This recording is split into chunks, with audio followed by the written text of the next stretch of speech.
I used to work the late shift at a grocery store just outside of town. It wasn't a big chain, more of a local place. And because we stayed open until midnight, we get all kinds of weird customers. Drifters, night owls, people you just got used to ignoring. But there was one night I'll never forget. It was about 10:30 p.m., and the store was practically dead. I was stocking shelves in the snack aisle when I heard the automatic doors slide open. The sound echoed that whoosh always did when the place was quiet. I poked my head around the aisle to see who came in. A man stood there, tall, thin, wearing an oversized hoodie. But the way he stood, it didn't look right. His arms hung low at his sides, almost too low, and his head was tilted down as if he was staring at the floor. I called out a quick, "Hey, how's it going?" Just being polite. He didn't answer. He didn't even look up. I went back to stalking, but a few minutes later, I heard it, that dragging sound. Shoes scraping slowly against the tile. I turned, expecting him to be walking by, but the aisle was empty. I checked the next aisle. Empty. The freezers. Empty. The registers. Empty. It didn't make sense. I had heard the doors open. I knew someone came in. I told myself maybe he left right away. Maybe I just didn't hear the doors again. But when I went back to my cart of stock, the boxes I'd left on the floor were different. They weren't where I had left them. They were stacked. Neatly. Carefully. Almost like someone was arranging them. I felt my stomach drop. That's when the lights above me flickered. Just a quick buzz, then dimmed, but it was enough to send chills crawling up my neck. And when I looked to the end of the aisle, he was there. The man in the hoodie, standing perfectly still, head still bowed, arms still hanging too low. But now I could see his mouth. It was stretched into this wide, unnatural grin. Not smiling, not human, just pulled back too far, like his face was made of rubber. I froze. I couldn't even breathe. Then the lights went out completely. The whole store was swallowed in darkness. I fumbled for my phone, shaking so badly I almost dropped it. I turned on the flashlight and spun around, but the aisle was empty. I bolted for the front doors, my beam bouncing off shelves and freezers.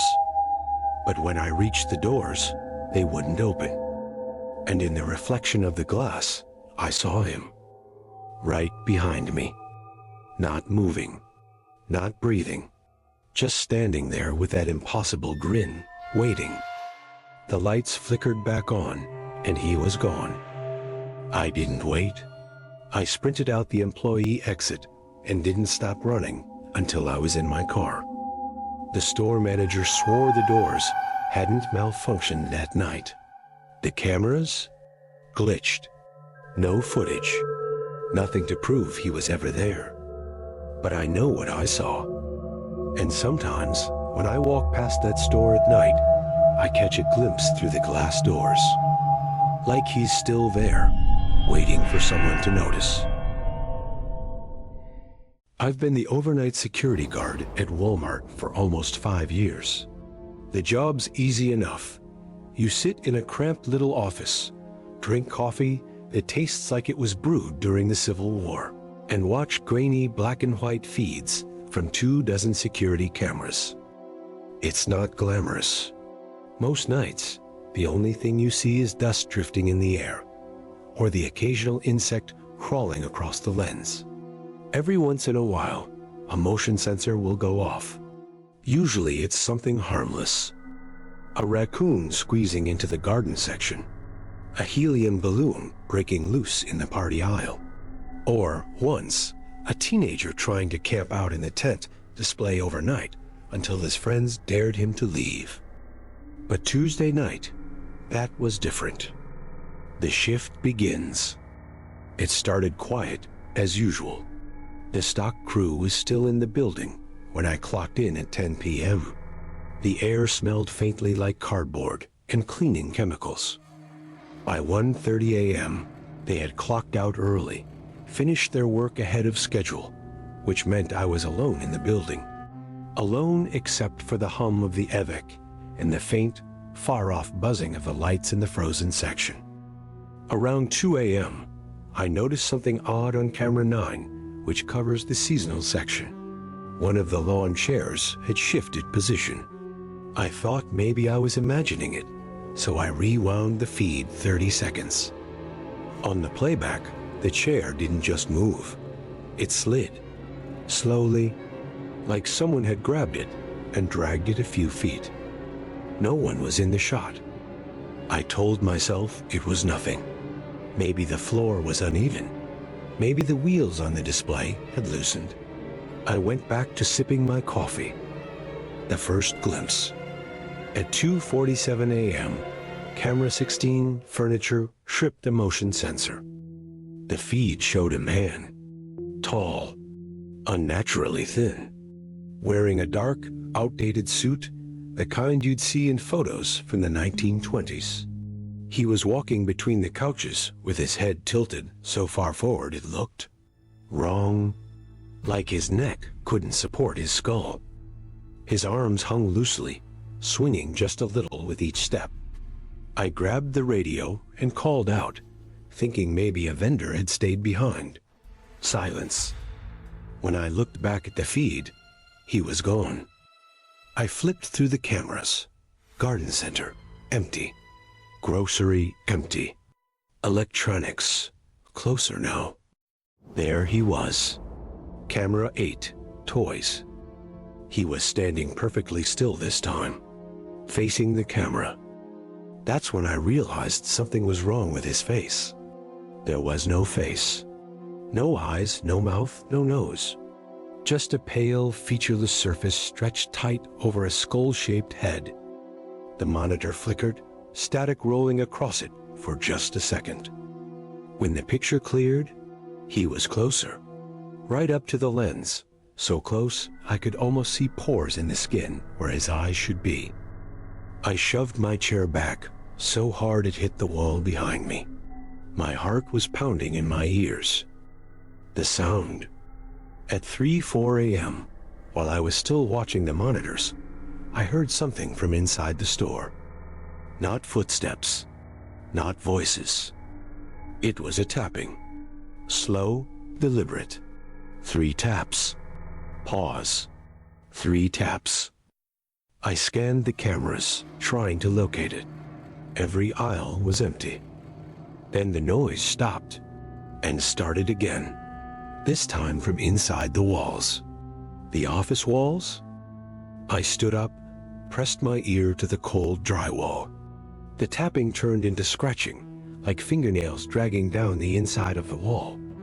I backed away and grabbed the office phone. I was going to call the cops right then, but that's when the lights in the store went out. 1 camera left. When the emergency lights kicked in, my monitor started shutting off. One by one, each camera cut to static, then black. Garden center, grocery, electronics, frozen foods, clothing, until only camera 3 remained. Camera 3 points directly at the security office door, and on the screen, standing just outside, was him, perfectly still, his head tilted slightly, like he was listening. I didn't move, didn't breathe. The air in the office felt heavy, thick, like it was pressing down on me. Then the doorknob turned.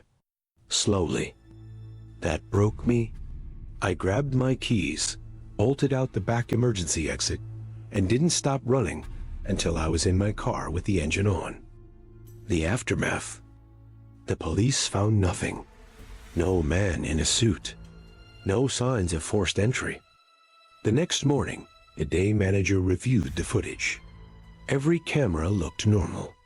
No tall man. No static. No missing feeds.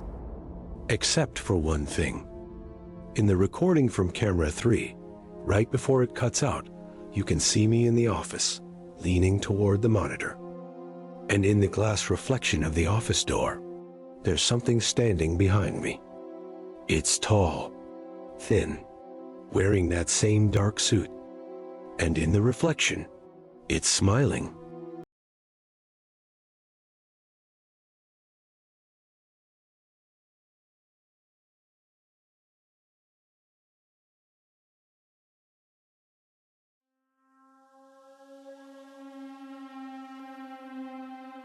Working the night shift at Target was supposed to be easy money. That's what they told me when I got hired. Just stocking shelves, straightening displays, cleaning up before morning. No customers, no rush, just 8 hours in an empty store. But what nobody tells you is how different a store feels after closing. The place that's usually alive with people becomes wrong, too quiet, too still. The aisles stretch out forever, like tunnels. Every sound echoes. The hum of the lights, the squeak of a cartwheel, the click of your own shoes. It's like the whole building is holding its breath. That night, it was me, David, and Maria. We'd been unloading pallets in the back, bringing merchandise out to the floor. Our manager was in the office, supposedly handling paperwork, but he barely ever came out. It started small. I was heading to the detergent aisle when I saw a shopping cart just sitting there in the middle of the floor. Nothing in it, just waiting. It shouldn't have been there. Before closing, we always make sure the store is clear. Every cart back in the corral, every stray item picked up. I pushed it back without thinking, but it stuck in my head. An hour later, I passed the clothing section. That's when I noticed one of the mannequins had been turned around. Instead of facing the aisle, it was staring at the wall. I asked David if he'd been working over there. He shook his head. Maria swore she hadn't touched it. We laughed about it, but my stomach was tight. Little things like that don't happen on their own. Then came the intercom. Around 2 in the morning, it crackled to life. At first, just static. Then a whisper. Attention, guests. We froze. There weren't supposed to be any guests. Maria went to check on the manager. She banged on his office door, but it was locked from the inside. No response. That's when David swore he saw something moving near electronics. Just a shadow at first, but then he described it. Tall, thin, wearing a red hoodie. I thought maybe someone had hidden in the store before closing. It's rare, but it happens. Still, something about the way David said it unsettled me. We went to check, and there he was, at the end of the aisle, half hidden by shelves, just standing, head low, arms loose at his sides. We called out, told him the store was closed. No response. He didn't move, didn't breathe, didn't blink, just watched. When we stepped closer, the lights above us flickered, buzzing loud enough to rattle my teeth. And in that split second of darkness, the figure vanished. The aisles were empty. That's when the panic set in. We grabbed flashlights and box cutters from the back. It wasn't much, but it was all we had. We decided to split up. Maria went to check the loading dock. David went toward the breaker to see if the power issue was messing with the lights. I stayed near the front of the store, trying to convince myself it was all just some prank. That's when I saw the shopping cart again. It was in the grocery section this time, slowly rolling toward me, its wheels squealing against the tile. There was nobody behind it. I backed away, heart racing, and that's when I saw him. The hooded figure. Closer now, at the end of the aisle. And this time, I could see the blade glinting in his hand. A box cutter. I ran. I don't remember choosing a direction. I just sprinted, past frozen foods, into clothing, cutting between racks, my chest on fire. Behind me, I heard it. The slow, steady squeak of rubber soles. He wasn't running. He didn't need to. He was hunting. I ducked behind a rack of jackets, trying to catch my breath. Through the fabric, I saw him again. He was dragging the box cutter across the floor, the blade scraping against the tile, sending out this high, metallic shriek. He passed the rack, head tilted like he could smell me hiding there. Then he stopped and turned straight toward me. I bolted again, knocking clothes off hangers, sprinting toward the stockroom. The emergency lights flickered red as I slammed through the doors. The stockroom was worse. A maze of boxes stacked to the ceiling. Narrow aisles. No visibility. I found David near the breaker, pale and trembling. He said he'd heard Maria screaming at the dock, but when he got there, she was gone. We called her name, but only silence answered. Then the intercom clicked on again. Clean up. In aisle 6. We both froze. I didn't want to look. I swear I didn't. But some part of me knew what we'd find. We crept back out onto the sales floor, past aisles that seemed to stretch longer than before, past mannequins that all felt turned, watching. And then we saw her, Maria, lying in a spreading pool of red, her throat torn wide open. And at the far end of the aisle, he was there. The hooded man, box cutter dripping. He tilted his head, like admiring his work, then took a step forward. We ran. Both of us this time, no hesitation. Straight for the front doors. But they wouldn't budge. No matter how hard we pulled, they stayed locked. Behind us, the wheels of a shopping cart squealed. Closer, louder, faster. David grabbed a fire extinguisher from the wall, ready to fight. But when he turned, the man was already there. The hood slashed downward, the blade cutting deep into David's arm before dragging across his chest. The sound he made didn't even sound human. He dropped, twitching on the floor, blood soaking through his shirt. I didn't wait. I tore back into the stockroom, stumbling over crates, gasping for air. Every corner I turned, I expected him to be there. And sometimes he was, just standing at the end of the row, waiting, forcing me deeper and deeper into the maze. My flashlight shook in my hand, barely cutting through the dark. And then it landed on something. A door. The emergency exit. I ran for it, praying it wasn't locked. My hands slammed against the bar, and it opened. Cold night air hit my face. For a moment, I thought I was free. I staggered into the parking lot, the store glowing red behind me, silent as a tomb. I didn't look back.